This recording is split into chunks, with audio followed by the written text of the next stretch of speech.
Alright, let's get this over with.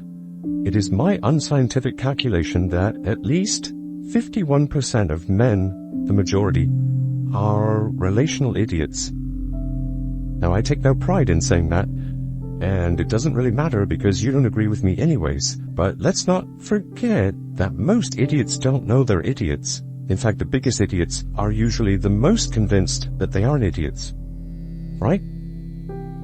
And I know that because I was convinced I wasn't an idiot. That was wrong. And I'm not saying there is a problem. I'm not saying you are an idiot. I'm simply saying the biggest indicator that there was a problem in my marriage was my unwillingness to acknowledge that I had any problems. I rarely apologized. I rarely took responsibility for conflict. I rarely explored how to make things better between us. And if you refuse to do those as well, and if you refuse to ask your wife if the things that we talk about in this video are true of you like they were of me, then you're an idiot. Not because you want to be, just because that's what you are. And no one's told you, just like no one told me. But not addressing your relational stupidity doesn't shield you from marital issues. It pours gasoline on them. And I care enough about you in your marriage to tell you the truth. I care enough about you to warn you that if you aren't careful, if you aren't intentional, you will contribute to the death of your marriage. How? Because in general, men have a tendency to be emotionally avoidant. We are completely out of touch with our feelings and emotions, which means that we are definitely out of touch with yours. Which is fine and all, except for the fact that it makes a healthy relationship with a woman almost impossible. Next, we all have a tendency to fall into one of two extremes during conflict. We either escalate the discussion into a fight, interrupting you, correcting you, dismissing you, making excuses, or even blaming you for what you're complaining about, doing anything except actually listening to you. Or we shut down completely. We refuse to acknowledge what you're saying. We go silent and essentially punish you for sharing what was important to you, which only leaves you feeling more unheard and more alone than when you started. Listen, men, pretending there aren't any issues and always putting on your rose-colored glasses isn't helpful. It's hurtful. If it's important to her, it's important to us. Why? Because she's important to us. Next, we generally tend to be the more selfish and prideful and arrogant spouse. That's just a fact. Unfortunately, each of those is incompatible with marital success. They all lead to issues that negatively affect the intimacy and the friendship and the trust that are essential for any marriage to survive. In fact, speaking of intimacy, we have no idea what that even means. And we have no intention or desire about finding out. Which means it's not something we're planning on prioritizing. And you could add vulnerability and validation and empathy to that list as well.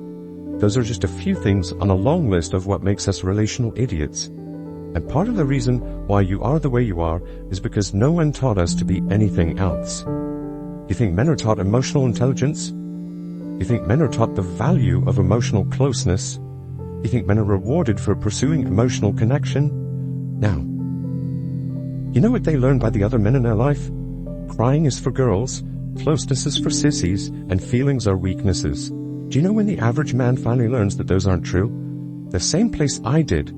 Counseling, right before I was about to be divorced. Man, I have no problem telling you that you need to wake up.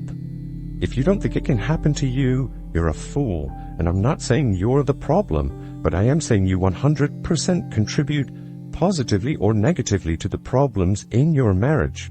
You absolutely have a choice to stop your destructive behaviors and instead move towards your spouse by intentionally pursuing connection and friendship and trust by first learning what those are and why they're vital to your relationship. Or you have a choice to do what most of us do. Nothing. But that nothing isn't a neutral event. It has disastrous effects on our marriages. Not pursuing intimacy and friendship and closeness and trust is equal to not loving your spouse. They aren't add-ons, they're essentials. They're pillars of what makes a marriage thrive instead of die.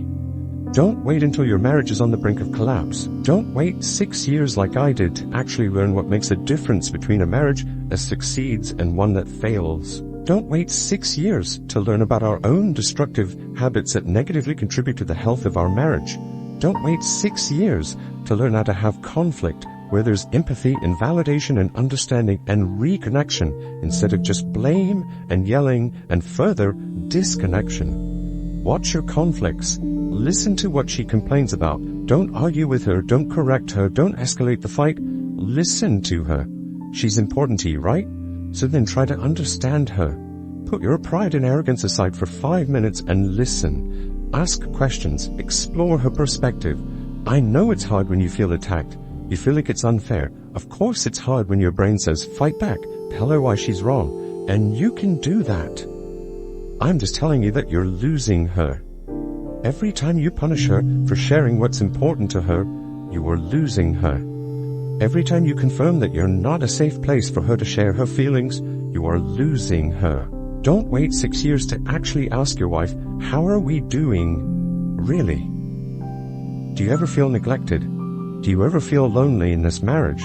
Don't wait 6 years to actually ask her, how do you feel loved the most?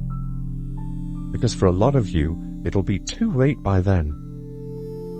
And if you're a Christian, if you're a Jesus follower, we don't have an option here. We have to get this right. We have to get love right. Anyone remember the new commandment from Jesus? Love others the way I have loved you. But most of us can't do that because we refuse to learn what love requires of us in this marriage. Philippians 2 has a good definition. It says, do nothing out of selfish ambition or vain conceit. Rather, in humility, value others above yourselves, not looking to your own interests, but each of you to the interest of the others. In your relationships with each other, have the same mindset as Christ Jesus, who being in very nature God, did not consider equality with God something to be used to his own advantage. Rather, he made himself nothing by taking the very nature of a servant. So how did Jesus love you?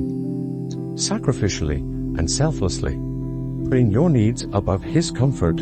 Is that what you do? Or do you tell her that she's too needy? At the end of the day, my wife deserved better than me. But that didn't mean to quit. It meant to step into the role that God had called me into as a leader and a husband. A leader that serves and protects, not just physically, but emotionally and spiritually. A leader that repents and admits mistakes and does something to correct them. Men, admitting your mistakes isn't weakness, it's strength. Pretending that you don't have any is weakness. Admitting and expressing your feelings and emotions in a calm and controlled way is strength, not weakness. Pretending you don't have any and that you don't care about your wife's is weakness. Serving and selflessly loving your wife, valuing her and honoring her is not weakness, it's true leadership. And it's attractive, and it's compelling, and it's contagious. Does your wife feel served? Does she feel valued? Does she feel like her interests are important to you? Men, you aren't the sole problem, but you have a unique opportunity to influence and grow your marriages towards something great. How? By creating an environment of appreciation and affection and admiration. By taking a risk and going first. By cultivating a culture of emotional safety. By inviting her feelings into this space instead of pretending you wish she didn't have any. By intentionally taking steps towards closeness and friendship and trust. This is what makes the difference between a relational idiot and success in their most important relationships. If she's important to you, then stop doing what's not working. I don't care what your dad did. I don't care what your coach taught you about women. I don't even care what you think is best. I'm simply trying to tell you what's proven to work. So what's proven to work? Humility and selflessness and intentionality and healthy conflict resolution and the pursuit of intimacy and friendship and trust. Those always win out. Can you honestly say you're pursuing those? Do you know what always loses and always breaks people apart and always tears down relationships? Pride and arrogance and selfishness and emotional avoidance and dismissiveness. You know, the only problem is, I've never met a man who thinks he has a problem with any one of them.